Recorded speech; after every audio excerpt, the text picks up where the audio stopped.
It's freezing, dude. I told you I was gonna wear it. Yes. Good, huh? Yeah, man, it's great. I had to wear this hat because I have nothing matching. Camel. Kill it. Did people see it? Yeah, a couple people told me, oh, I love your shirt. I got a surprise for you in there. Yeah, it was good. It was fun, yeah. It wasn't bad. You know, some people think it's like really drag or tiring. It was pretty fun. All right, you guys, Dave Man Max 6. We are back at Fit Club Las Vegas. I have a treat for you guys today. Rarely we have the champ on camera. It doesn't happen too often. We have it with Quinton Beastwood, all the way from Canada. Jay, welcome back to the show, man. Well, we're welcoming Quinton, man. He came all the way from Canada. What do you think of Las Vegas, bro? It is beautiful, and the weather's great. Anytime Canada in the winter time, coming from Massachusetts, I know what the what January, February is like. So, you came down to Vegas, came down to do some stuff for HD and Dorian and the team, and you got to experience a little bit of Vegas culture. Is this your first trip here? This is my first trip here as an adult, so yeah, it's very new to me. But as far as the gym, seeing all the gyms, it's your first time, right? Oh yeah, my first time. Yeah, cool, man. But it's I was super excited. I mentioned to Dave, I said, listen, there's this new up and coming guy, Quinton. We hear about you all over social media. You've competed as a pro now. Starting off, I want to get a little bit of background because a lot of our viewers they know of you through Instagram, but maybe not the backstory. How did you get into bodybuilding and what age? I started bodybuilding around 17, 18. I just started training because my basketball season was done. I needed to do something so I didn't get fat because I like to eat. So I just started training, and I was getting good results. So I started watching YouTube videos, watching stuff about, the previous Mr. Olympias, watching the previous content. Who did you watch? I want to hear. Yeah. Man, started with Arnold. Okay. Arnold, because at that time, I didn't want to be too big. I saw you guys, you and Ronnie, I'm like, ooh, nah. We're too big. So no insult on Arnold. Remember, he was way ahead of his time, That is true. That is true. But I don't know. I'm like, okay, I might be able to achieve that look naturally. That's what I thought. I mean, I don't think I was able to, but it was more within reach. Well, you're a little taller. I mean, you mentioned basketball, right? Being an athlete. How tall? What's your height right now? I'm 6'1.5". Which is, I think Arnold was around 6'1". Was he 6'2"? So you started off and watching that, but you knew who I was, and what about Ronnie Coleman, and so what year was this? This was 2014. 2014 was Okay, so Phil Heath was Mr. Olympia. What do you think of Phil Heath? Crazy genetics. Obviously, you have to have crazy work ethic too, so it's not just genetics. He was a basketball player. He's Division I basketball. You know what? Yeah, he played with NBA player Jamal Crawford. Yeah. And so when I found that out, I was crazy and proud. I'm like, because I didn't realize he was that good. We all played sports at some point, a lot of us. But yeah, he must have been really good. Yeah, he was. It's kind of funny because we have a lot of backstory. Phil Heath and I found him at a local show and said, "Hey, you have the potential to be great." So, did it come easy to you? Did it come easy when you joined the gym and started training? Did you see your body transform rather easy? Yeah. I was working hard. Well, I thought I was working hard at least. And it's just funny because every year you learn more. You find out different techniques. You meet people that are more advanced than you. You train with them, and you're like, wow, I really wasn't doing much last year, but I feel like I've always been progressing at a good rate. And so how much weight you put on the first year of training? Do you remember? I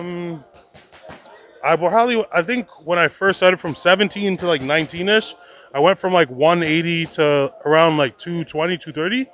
And who got you into competing for the first contest? Because it takes a lot of courage to get on stage. I had a friend. His name is Michael Lontock. We're still friends now. We train together sometimes. Shout out to Michael. So he said he was signing up for a show, and I'm like, man, he's gonna do it. What show? It was called the King Kong Classic in Toronto, 2015. And I'm like, I'm gonna sign up too. So I did. So how'd you do? I won. I beat him. Yeah, damn. So he tells you he's going to do a show. You sign up and you beat the guy you train with, whatever. Yeah. So we were we've always been friends, but also rivals because I would see him at the provincials, and then because back then there was like 3 levels: the regional, provincial, then nationals.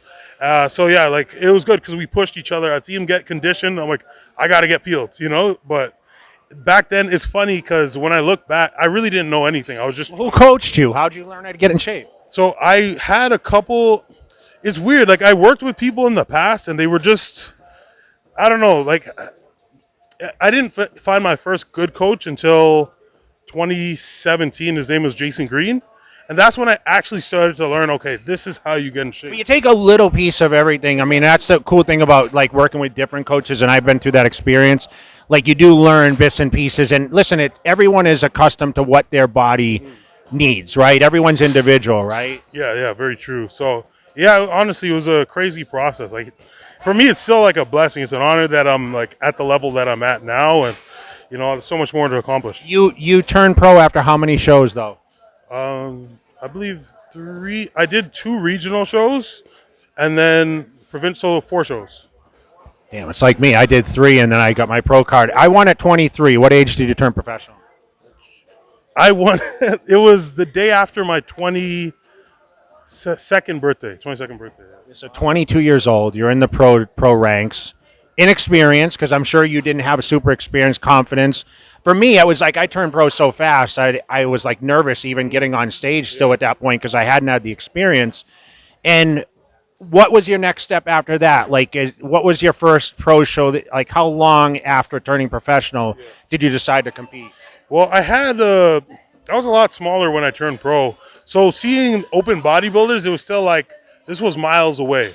I'm like, at the time, because I turned pro naturally, so I was big for a natural, but when you look at the pros, I was probably the size of a men's physique guy. So I was contemplating, should I try classic? Should I do this? So it took me a year to decide, you know what? I'm going to go all in. I'm going to chase open. So 2018, I started, I started the process. And shortly after, I met Dorian Hamilton, Antoine Vaillant at a show. And Antoine saw me, and he was like staring at me. They approached me, and Dorian's like, oh, this guy turned pro naturally. And Antoine's like freaking out. He's like, what the heck? So because of that, I think he was impressed. And similar to when you saw Phil Heath, I'm not saying I'm anything like Phil Heath, but he's like, this kid has potential. We could bring a lot out of him. So they decided to help me. Ronnie Coleman was natural when he turned professional and in his first Olympia. I know, it's crazy. Yeah. He was a genetic freak. I mean, you see him win his football pictures. He was crazy. So I'm curious to see. It'd be pretty cool if we could see some of your basketball pictures of what your physique actually looked like. I mean, I've got some pictures in the vault. I got some. We'd like to see those. So let me ask you this. So you're in Canada, okay, and you got a lot of great talent. You said you're 26 years old now. There's a lot of Canadian bodybuilders on the rise right now. I mean, Regan's here right now. You have Ian, you have Bumstead. Did you battle Bumstead on the way up? No, I actually didn't. I think, no. Any of these guys I mentioned you competed against? No, because they were like, I only competed natural because I was natural at the time, and they competed in the open, so I never. So different organization then? Yeah. So it's like the same organization, but just different streams, kind of.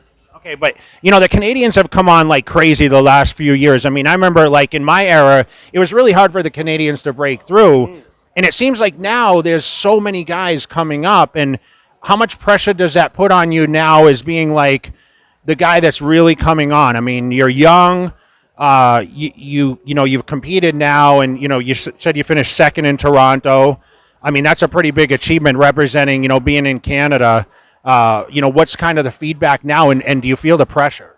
Honestly, I live off of pressure. Like I like pressure. I like being criticized. Like nothing gets to me. Like I enjoy the process. I enjoy bodybuilding. I enjoy having a goal and trying to chase it. So it's having guys like Ian, having guys like Regan. Even like Regan is a good friend of mine. So is Antoine. So like guys like this who I see who have reached they've reached the Olympia stage and they're doing such great things. It just inspires me, and it shows me that if they can do it, then I can do it too. And if I can do it, then somebody else can do it too. It just takes hard work. What do you feel is your biggest obstacle in your bodybuilding career? Like you train, you eat, is it posing? What do you feel that you need motivation each time to do it every day? I would say, well, I'm not like full off season right now, but when it's that full off season time, eating a large amount of food is probably the hardest part. What's your weight right now? 293 pounds. Okay, so you're approaching 300. I know for me, I had to eat, 7 times a day, and I mean the amounts of food I would eat is crazy. So how many meals ideally do you need to eat to maintain this body? And obviously you're trying to grow right now, so do you have to force feed, or do you eat on a clock, or how's it work? I have 6 meals a day, approximately like 250 grams of rice. If you work out the carbs, sometimes I'll have like oatmeal stuff. But that's like for me, that's easy to eat, and I snack on top of it because it's not too much. But again, we're not in that full off season phase. So when that comes, that's when it's going to be like 6 meals, maybe 7, 400 grams. So right now it's still kind of easy to get down. What do you feel you're going to have to peak your body weight at in the off season to feel like you can be competitive when you strip it down? So I kind of have a different theory this year. I've gotten up to 315 pounds before. 5-0, 3-5. No. Oh, okay. 315. So I've gotten up there, and sometimes I feel like I can't do like I can't bend down without my back hurting. So there's like a sweet spot. I feel like if I just stay where I am right now and just keep compact, stay lean, and just keep growing, I'll be able to move better. And I think with better movement, I'll be able to grow more. And when do you feel like you're going to kick in this off-season full training? I'm sorry? When are you going to kick in the off-season full training where you're saying, okay, I'm dedicated and I'm eating 6-7 meals a day? Probably when I get back to Canada. After motivation of being here, right, and seeing all that, seeing what's going to come. I mean, what do you see your future? Like, what's your ultimate goal in bodybuilding? I want to hear, and don't hold back. Honestly, I think I have the potential to be the best. And Does that mean Mr. Olympia? Yes, Mr. Olympia. I think I have the potential to be one of the next Mr. Olympia. I think there might be another one in between, but I know that it takes time. I'm not trying to rush the process, so I'm just doing whatever I can. I'm doing whatever it takes to keep growing, keep getting better. Got to bring up my back, and eventually that time will come. So you feel the back, you're training your back a little harder to make improvements. What else do you see? What are your strong points? Man, I feel like I'm pretty balanced. I think your condition's great, bro. Like you come on point. Oh man, that means a lot coming from him. But I feel like I'm pretty balanced. Like I want to stay humble. I don't want to say this is too. I don't want to say what I think is a strong point, but maybe quads, maybe. Your structure's so great, though, right? I mean, that's where you're dominant. Yeah, I guess that. Yeah, I got like the shape. All right, favorite body part to train. What do you like to push yourself? I know for me, it was always the hardest body parts of the week. I hated training arms. We talk about this a lot. I hate arms because it's just repetitive, but I loved back and leg training. What do you feel is like your favorite body part to train? And who do you train with right now? I'd probably say back because I have the biggest, that's the biggest obstacle for me, and I'm constantly trying to find ways to improve it. So I have fun trying to, navigate that. But right now, I train with my trainer, Big Mike, every now and then, maybe like once a week. And then whatever training partner. Mike Van Wyck. Mike Van Wyck. Yeah. That's my guy. Yeah. Oh, yeah. He told me. Yeah. Man, he's awesome. So he's your trainer. He's pushing you in the gym every day, getting all the beneficial exercises. Does he push you quite a bit? I mean, do you find yourself the intensity turning up? And, what are the plans for the competitive season? Are you kind of just waiting to see how the body progresses? My plan, we haven't created a game plan just yet. I heard that the cutoff for the Olympia is around November. So I think we have a little bit of time to grow and then, get lean and cut for a show. So probably something towards late summer. But, man, I'm ready to do whatever show, man. I feel good. And I like competing. I like the process, so I'll do whatever. Tell me about HT Muscle. How long you been with Dorian's company, and what has that done for you? I started with HT Muscle maybe 3 months after they launched. So honestly, it's cool because I know the people. I'm very close with the people behind the brand, and I know what they represent. I know who they are. I know the quality of the products. So it's very easy for me to represent a brand like this and the supplements. I love the supplements. And yeah, it's just a good team. We got a lot of good people on the team. So I feel like it's like the perfect situation for me. Are you a big intra-workout guy, like using supplements intra-workout or pre-workout or post? Like, what do you think is the best? All of the above. So you use all the products, which is good. One last question. You train at a gym that I've been dying to go to, right? Tell me a little bit about your gym culture, because we hear that this gym is just like the best of the best. Man, pure muscle and fitness. I mean, I've never been to a gym better than it. And it's crazy because it's like 10 minutes away from me. But we've got all the equipment you need. You know, if you're a powerlifter, you could train, you can improve as a powerlifter there. We got deadlifting platforms, got good amount of barbells. We have so much equipment. So if you're somebody trying to bodybuild, this is a perfect spot for you. And we got a great community. The people are so nice. People are positive. You can trust leaving your stuff places. We got like good quality people that come to the gym. So, I mean, everything is just on point there. You have to venture out, because like for us, I always talk about like I could train at a different gym in Vegas every day, right? We have that many facilities that I probably could go a month and train at a different gym every single day.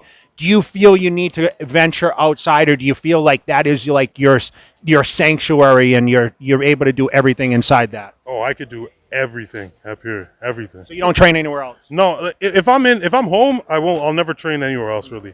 Like it's just, I feel like I'm kind of taking away from I'm taking away from myself if I go somewhere else.